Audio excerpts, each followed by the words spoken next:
I'm Larry Sanders. I'm a person. I'm a father. I'm an artist. I'm a writer. I'm a painter. I'm a musician. And sometimes I play basketball.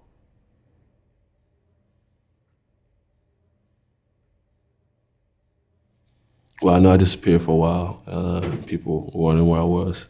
I actually entered into Rogers Memorial Hospital, and it was a program for anxiety and depression, mood disorders. It taught me a lot about myself. It taught me a lot about what's important and where I would want to devote my time and energy. I think I love basketball. I always be playing basketball, but for it to be consuming so much of my life and time right now, it's not there for me. It's not that worth it. I will be branching and establishing, things around me as far as my family, if I get to a point where I feel I'm capable to play basketball again, I will. People are gonna have their opinions about it. They're gonna have their what they would do if they were in that situation and how they would handle it. It'll be the Twitter that says like, "Hey, I hope you go die," and then the next one will be like, "Yo, I love you. Come to my team." Like go play for the Mavs. The next one's like, "Go jump off a cliff." You know what I mean? People really like labels. You get to identify something with something else that you may think it makes sense to you. You may rationalize it.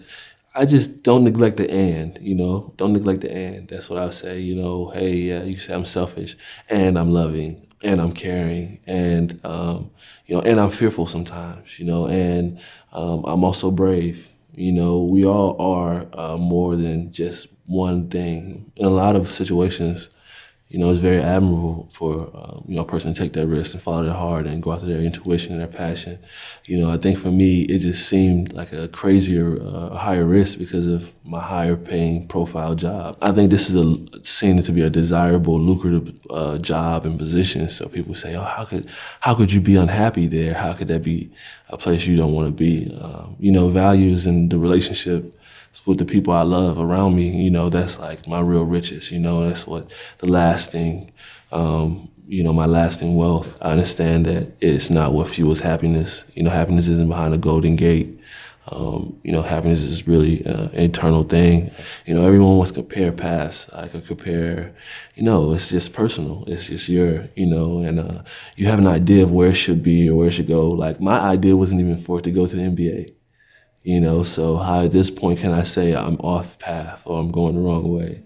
You talk about the mental side of basketball, it being in that 1% and it being 90% mental. 90% of, what you're doing a day is mental, and that mental side should be, catered to in that sense.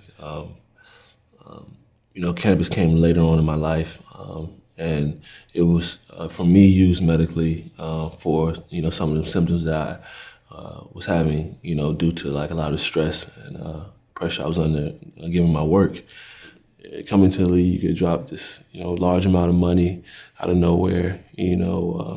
People automatically change around you. That just happens. You become an ATM to some people. You have to be correct in your statements. You have to, state things a certain way.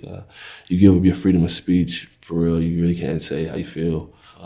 There's no one really, trying to guide and, teach you what you should do and what you shouldn't do. So you get lost, you get your money stolen. You come from not having anything, and money having to add up to a possession. I wish I could have said goodbye formally, to the Bucks at the arena at the Bradley Center. I want them to know that it was never about them. It's never about the fans or how they treated me, because that was awesome. These decisions are for my family.